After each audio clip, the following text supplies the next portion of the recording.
Have you ever wondered why some people seem to naturally receive the respect and consideration they deserve, while others, or perhaps even you, feel like they are constantly proving their worth without ever being truly prioritized? The uncomfortable truth is this: it's not about who you are, but about how you present yourself to the world. There's an almost imperceptible energy emanating from each of us, and when that energy screams, "I need you more than you need me," the game is already lost before it even begins. Insecurity isn't just an internal feeling. It manifests in every message you send too quickly, in every appointment you cancel to accommodate someone, in every time you accept crumbs of attention because you're afraid of being left with nothing. But here's what nobody tells you. The problem isn't that you're not enough. The problem is that you don't believe you are. And when you don't believe in your own worth, you unconsciously teach others not to believe in it either. Healthy relationships, whether romantic, professional, or friendships, function like mirrors. They reflect back exactly the level of self-respect you demonstrate. If you treat yourself as an option, you will be treated as an option. If you act as a prize, you will be valued as such. The good news? This can change today, right now, at this very moment, when you decide that you deserve reciprocity, that you deserve priority, that you deserve someone who chooses you with the same intensity that you choose them. What you're about to discover isn't manipulation tricks or cheap psychological games. It's fundamental principles of self-respect and autonomy that will completely transform how people respond to your presence. Prepare to dismantle limiting beliefs that have sabotaged your connections and to finally build relationships where you're not just another convenient option, but the ultimate choice. Shall we begin? 1. Awaken the fear of permanent loss. There's a psychological trap most people fall into without realizing it. They believe that always being available demonstrates commitment and dedication, when in reality it communicates the opposite, that your life revolves entirely around the other person, that you don't have enough autonomy to have your own goals. Think about it for a moment. When you repeatedly cancel your plans to attend to someone, when you respond to messages instantly as if your existence depended on that notification, you're sending a powerful subliminal message. You're saying, "My life isn't worth that much. I can easily put everything aside for you." And here's the cruel paradox. The more you do this, the less the person values your presence, because the human brain is programmed to desire what is scarce and value what requires effort to achieve. Insecurity whispers to us that we need to always be present, always responsive, always available. But this is precisely the posture that destroys our perceived value. Let's be practical. Imagine you have an acquaintance who always shows up when you need them, who always adjusts their schedule to your whims, who never says, "I can't right now. I have other commitments." Honestly, how much effort would you put into keeping that person in your life? Probably little, because deep down you know they'll always be there. Now think about that person you admire, who has an interesting life, who sometimes needs to reschedule because they're involved in fascinating projects. Don't you value their time more? The truth is that demonstrating a fulfilling life doesn't mean pretending to be busy or playing childish games of playing hard to get. It genuinely means cultivating diverse interests, passions, goals, and relationships that enrich your existence independently of any specific person. When someone realizes you have a vibrant life that will continue with or without their presence, something changes. The unconscious recognition arises that losing you would be losing something special, something that won't simply return because they decided they want it back. The ancient Stoics deeply understood this principle when they spoke about the importance of maintaining our inner serenity independent of external circumstances. Marcus Aurelius wrote about how our peace should not depend on the actions of others, and this applies directly here. When you build an inner fortress based on self-respect and personal purpose, you naturally emanate an energy that makes others recognize your uniqueness.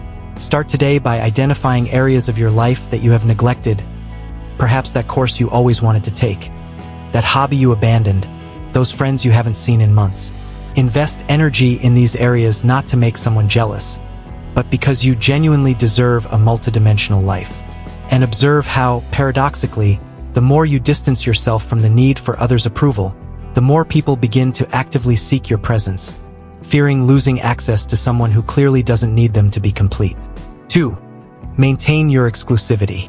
Exclusivity isn't about arrogance or calculated inaccessibility. It's about recognizing that your time is the most valuable resource you possess, something you can never recover once it's spent. How many times have you found yourself completely rearranging your week to accommodate someone else's plans, while that same person rarely does the same for you? This unbalanced dynamic doesn't arise because the other person is malicious, but because you've inadvertently taught them that your time is less valuable, that your priorities are flexible, that you're always on standby waiting for someone's call. Insecurity convinces us that we need to be perpetually accessible to keep people interested, but it works exactly the opposite way. Your constant availability diminishes your value in the eyes of others. Think about luxury goods.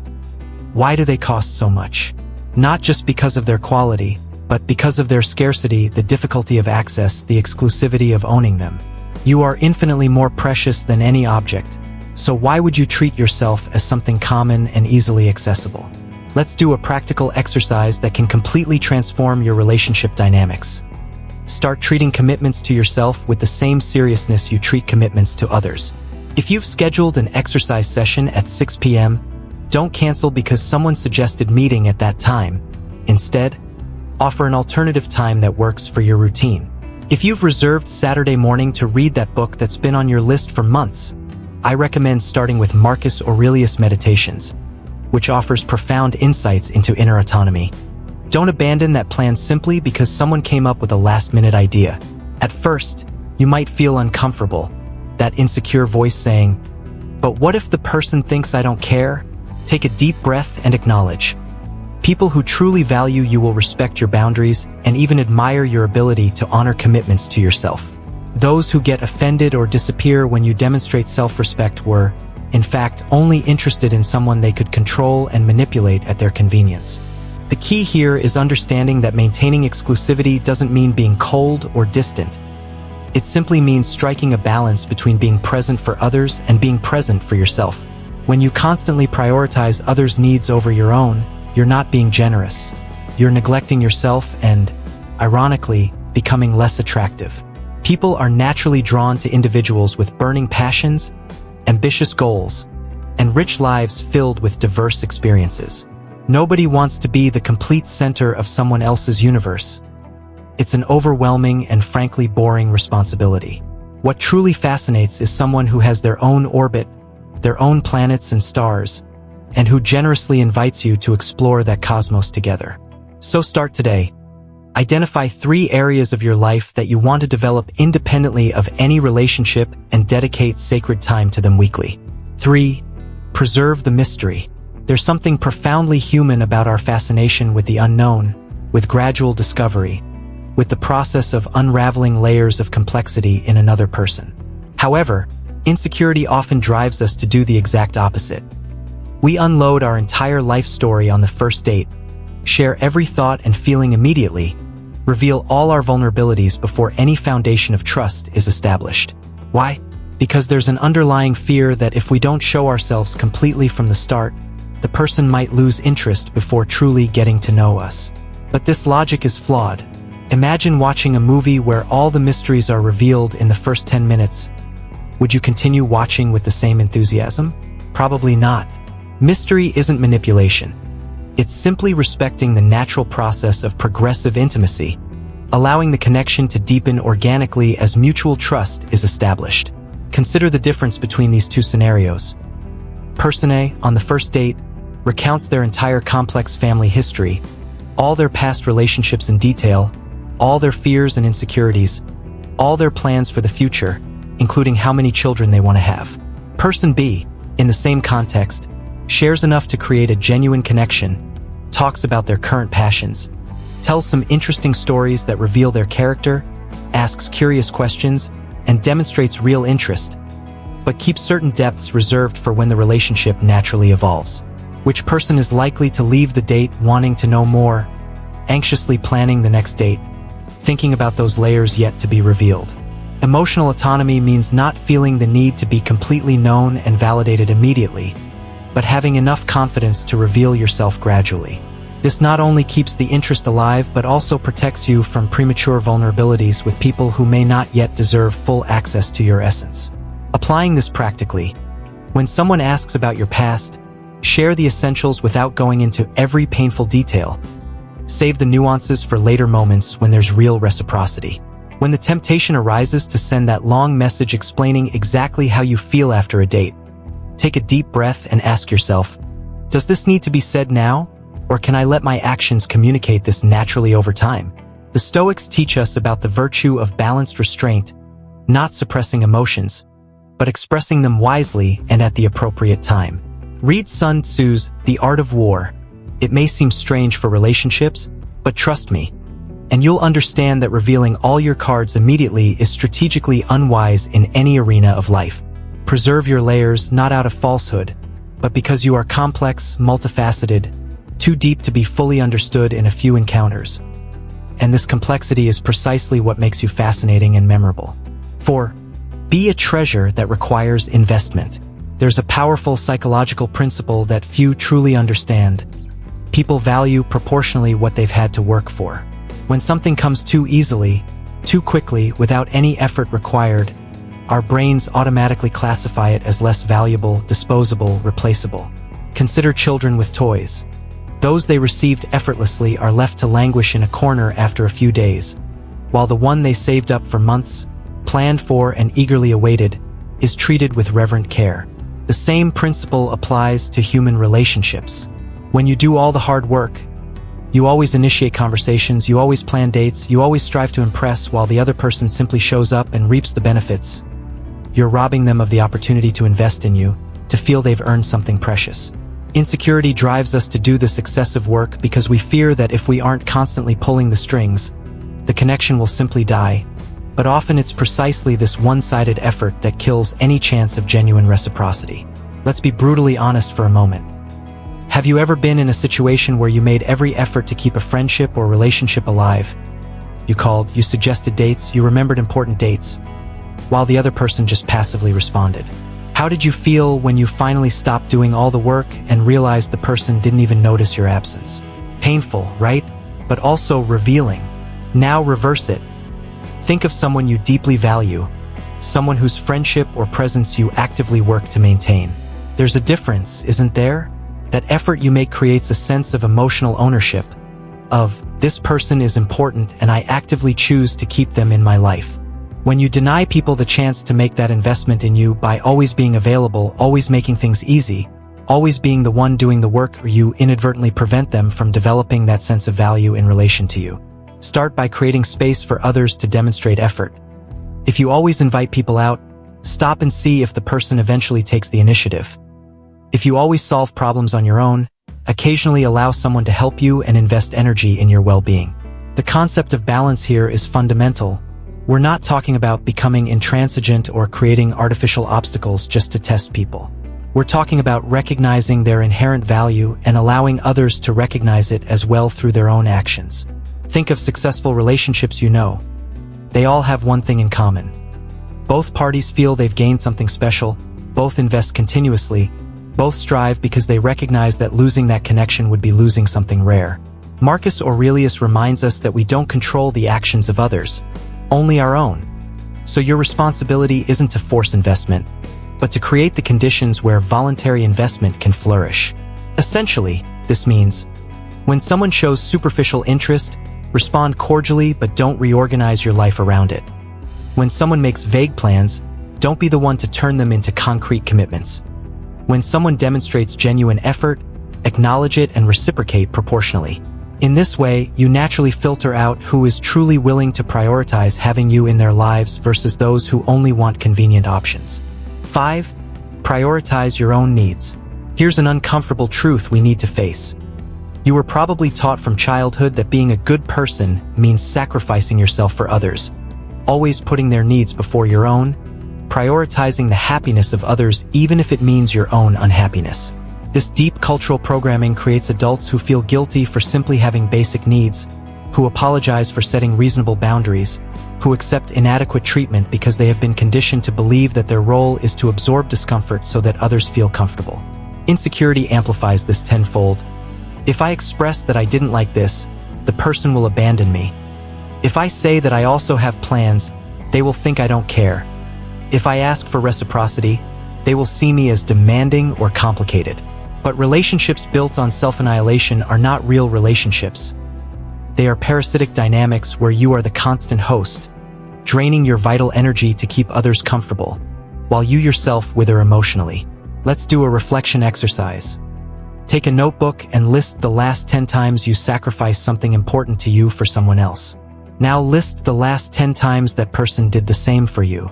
If there's a huge disparity, as there usually is when we're in this pattern, you have concrete evidence of an imbalance that needs to be corrected.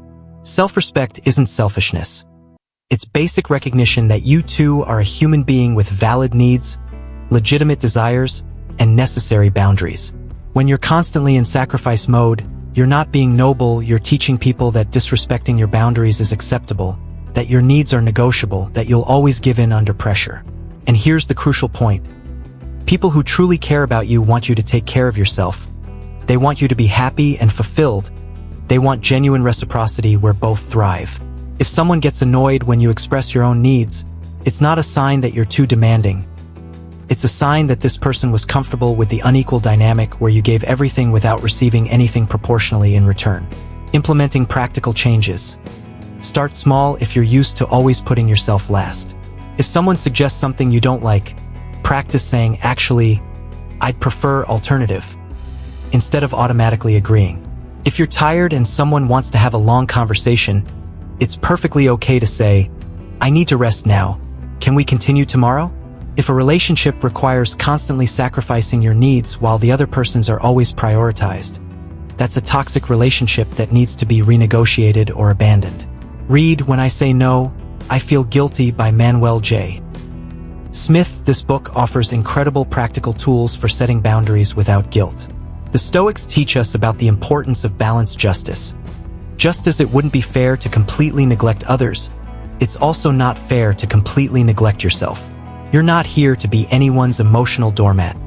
You're here to build mutual connections where both parties feel valued, where there's true reciprocity, where no one needs to erase themselves for the relationship to work. 6. Maintain your independence. One of the most treacherous traps in relationships is the gradual process of merging, where you unconsciously begin to dissolve your individual boundaries until you no longer know where you end and the other person begins. Your hobbies that once energized you are abandoned because we don't have time together. Your friends who have always been there are neglected because she doesn't really like them. Your personal dreams are shelved because they don't fit with our plans as a couple. And month after month, you look in the mirror and see a diminished version of who you were, someone who exists only for the sake of another person, whose entire identity is intertwined with this relationship. Insecurity fuels this process, whispering, if you maintain your individuality, maybe the person will feel they aren't important enough to you. But the reality is exactly the opposite. When you lose your unique essence, you lose precisely what made the person interested in you in the first place. Nobody genuinely wants a dependent clone. People fall in love with fascinating individuals with rich lives, not blank canvases waiting to be filled. Think of couples you admire, those long-term relationships that seem vibrant and full of life. You'll notice a consistent pattern. Both maintain their robust individualities while also sharing a deep bond. He has his morning runs, she has her book club. He maintains old friendships, she cultivates hers. Both support each other's separate dreams while also building shared goals. This balance between autonomy and connection is what keeps relationships fresh and interesting decade after decade. Contrast this with relationships where one or both have completely lost their independence. They have very little to talk about because they experience everything together. There's no mystery or novelty because they're literally glued together 24/7. There's no individual growth because all the energy goes into maintaining the coupling. These relationships often implode spectacularly or turn into tedious coexistences where both secretly wonder where that exciting person they initially met has gone. Immediate practical action.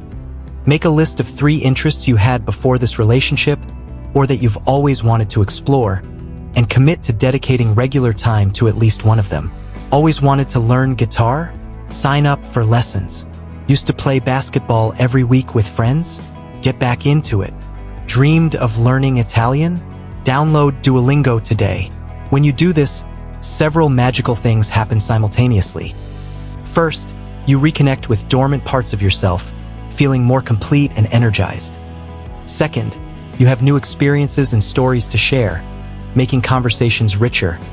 Third, You demonstrate that you are a multifaceted person with independent value, increasing the respect others have for you. If the person you're in a relationship with becomes insecure or irritated when you demonstrate autonomy, that's a huge red flag. Healthy relationships celebrate the individual growth of both parties. As Epictetus said, our value doesn't come from our external connections, but from cultivating our inner character and purpose. You should enrich someone's life with your unique presence, not disappear into it completely. 7. Don't always be the one to initiate contact. There's an insidious pattern that develops in many unbalanced relationships. One person does all the work of keeping the connection alive while the other simply responds passively when convenient.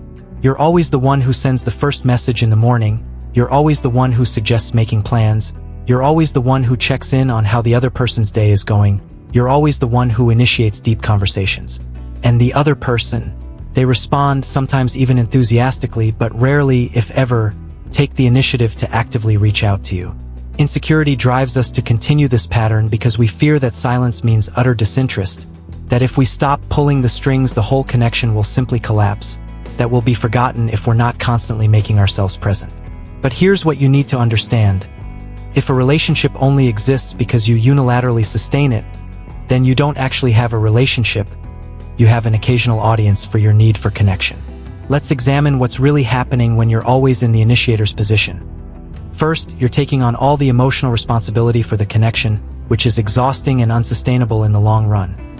Second, you never really know the other person's level of genuine interest because they never need to demonstrate it through their own initiative. Third, you're inadvertently creating a power dynamic where you're the pursuer and the other person is the eternally elusive prize, which destroys any chance of a healthy relational balance. Imagine a scale. If all the weight of maintaining the relationship is on your side, it's perpetually unbalanced and will eventually break. What you need to do isn't play childish games of, "I'll make her miss me," but simply create space for the other person to also take the initiative, revealing through concrete actions whether they truly value the connection or were just enjoying your energy while investing as little as possible. Try this as a reality check. For 1 week, completely resist the urge to initiate contact and observe what happens. If the person notices your absence and actively seeks you out, great, you know there's real reciprocity and you can resume contact on a more balanced basis. If days, weeks pass without any initiative from them, you've just discovered a painful but liberating truth. This person was comfortable with you doing all the work and doesn't feel the need to actively invest in prioritizing having you in their life. This doesn't mean they're bad. It simply means you have incompatible levels of interest and investment. And you know what's amazing? When you stop wasting energy on one-sided connections, you free up emotional and temporal space for people who genuinely want to be in your life, who think about you spontaneously, who feel your absence and actively seek your presence. The Stoics teach us that we don't control other people's actions, but we control how we invest our time and energy. Choose wisely to invest in reciprocity, not in dynamics that drain your vitality without proportional return. 8. Cultivate your own happiness. Probably one of the most important truths you need to fully internalize is this. No human being on the planet has the capacity or responsibility to be the complete source of your happiness. And when you place all your contentment in one person, you create an emotional prison for both yourself and them. When you wake up and your entire mood depends on whether that person texted you or not, when your day is ruined if they seem distant, when your inner peace is completely held hostage by another person's actions and mood, you are not in a healthy relationship. You are in a toxic emotional dependency. Insecurity convinces us that we need someone external to complete us, to fill an inner void, to validate our existence. But this is a dangerous romantic myth perpetuated by movies and songs that confuse dependency with love. Genuine love happens between two complete people who choose to share their lives, not between desperate halves trying to merge into a dysfunctional whole. Think honestly. When are you most attractive and magnetic? When are you radiant and confident because your life is filled with purpose, friendships, accomplishments, and your own joy? Or when are you anxious and needy because you've placed all your happiness in an uncertain external source? The answer is obvious, right? People naturally gravitate toward individuals who emanate positivity and completeness, who have energy to share because they are overflowing with it, not empty vessels trying to suck from others to fill a bottomless inner well. When you are the source of your own joys through hobbies that energize you, work that fulfills you, friendships that nourish you, personal growth that challenges you. Self-care practices that sustain you naturally become more attractive because you are not unconsciously demanding that others carry the impossible burden of being your complete happiness. You become someone who enriches the lives of others instead of draining them. Someone whose presence is a gift because you bring your own light instead of depending on the light of others to avoid darkness. Urgent practical implementation. Identify 5 sources of joy that are completely independent of any romantic relationship and start actively cultivating them. Maybe it's walking in nature every morning. Maybe it's that creative side project you abandoned. Maybe it's cooking complex recipes on Sundays. Maybe it's volunteering that gives deeper meaning to your life. Maybe it's daily meditation that centers you. Start with just 10 minutes using the Headspace app. Read The Gifts of Imperfection by Brené Brown, which brilliantly explains how inner wholeness works. Establish a non-negotiable practice. Every day, do at least one thing that brings you genuine joy that doesn't depend on any other person. When you do this consistently, you experience a remarkable transformation. You stop tolerating crumbs of affection because you are well-nourished by multiple sources of satisfaction. You stop accepting disrespect because you recognize your independent value. You become selective about who you allow into your life because it's already good enough that you only add people who genuinely improve it, not just anyone to fill a void. 9. Be prepared to leave. This is possibly the most powerful and transformative principle of all, and also the most frightening to implement. You need to be genuinely willing to walk away from any relationship that doesn't value you properly, regardless of how much time you've invested, how many good moments there have been, or how much you care. Insecurity creates a desperate any attention is better than none mentality. So you find yourself accepting treatment that your 10-year-old self would never tolerate, ignored messages for days on end, plans repeatedly canceled at the last minute, consistently broken promises, disrespect disguised as jokes, and the constant prioritization of everything else over you. And you rationalize, justify, do mental gymnastics to explain why this is acceptable, because the alternative, being alone, having to start over, facing the pain of the end, seems too terrifying. But here is the brutal truth that will set you free. When you demonstrate through your actions that you are willing to tolerate anything for fear of losing someone, you have already lost the most important thing, your self-respect. There is immense power in knowing that you will walk away if necessary, and ironically, it is precisely this power that often prevents you from needing to use it. When someone realizes, through your clear and consistent boundaries, through your demonstrated willingness to prioritize your well-being over the convenience of remaining in toxic dynamics, through your "I choose you, but only as long as you also choose me with respect and reciprocity" stance, that you are not an emotional doormat available for any treatment, something changes in the dynamic. The person realizes they have something valuable that they could permanently lose if they don't act accordingly, which often inspires much more respectful and invested behavior. And in cases where this changes nothing, you have just saved yourself years of suffering in a situation that would never improve, freeing yourself to eventually find someone who genuinely values you without needing to be threatened with loss to act decently. Concrete action that will change your life. Sit down today with pen and paper and write down your non-negotiable boundaries.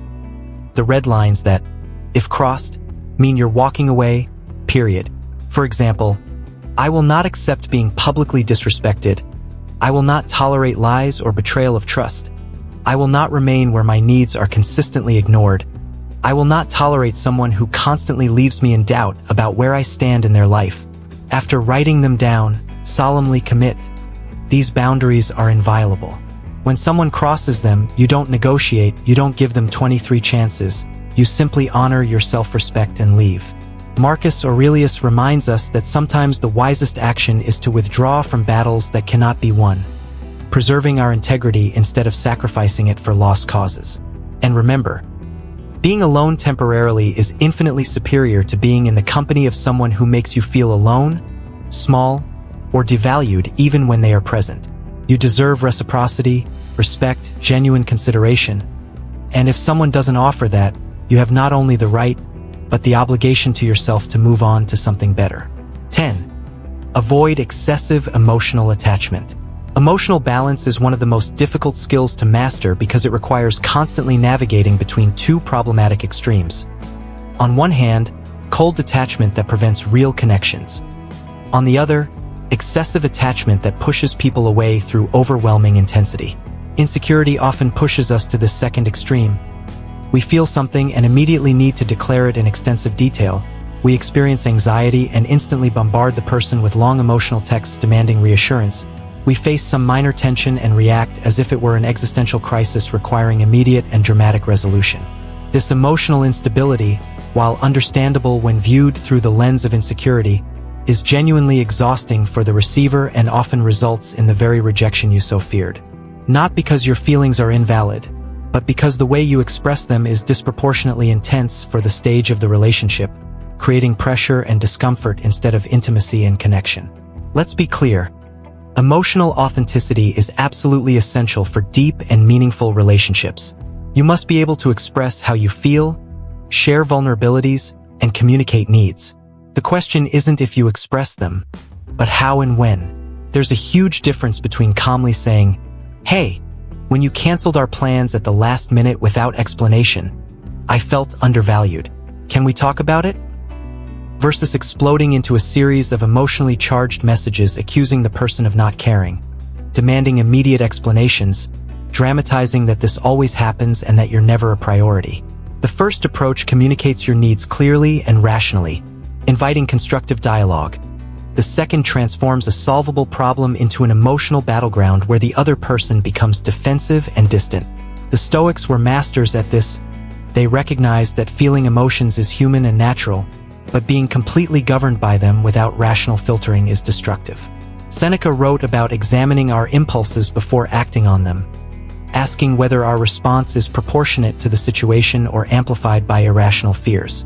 Practice this transformative technique.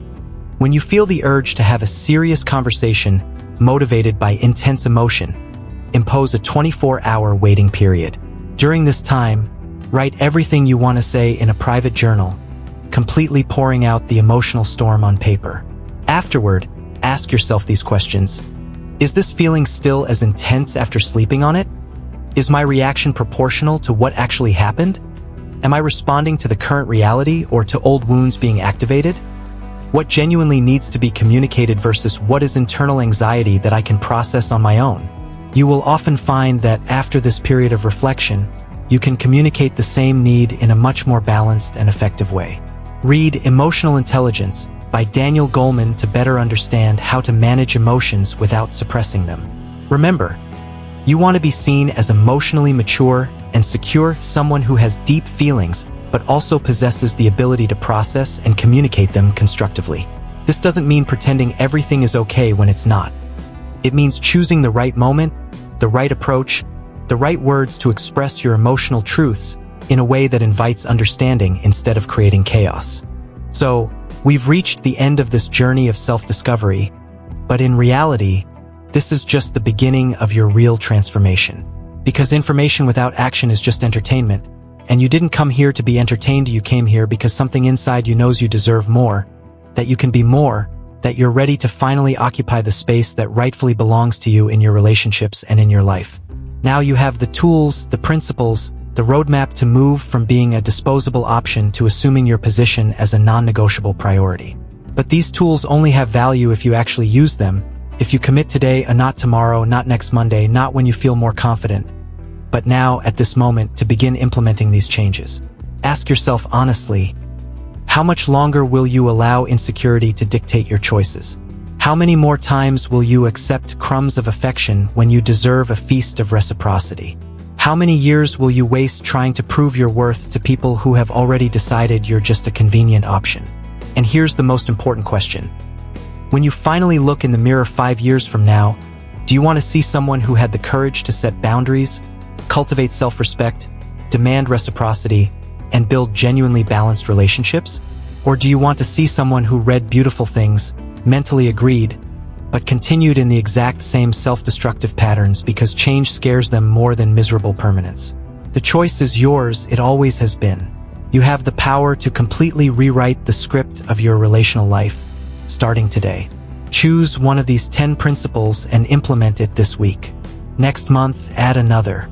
Gradually, you will see a transformation not only in how others treat you, but fundamentally in how you see yourself, not as someone desperate for external validation, but as someone whole, valuable, deserving of respect and priority. And if today's content resonated with you, if something here touched a chord that needed to be touched, subscribe to the channel and turn on notifications, because we are only beginning to dismantle the lies that insecurity has told you and build together the most powerful, confident, and respected version of yourself. The change starts now. Are you ready?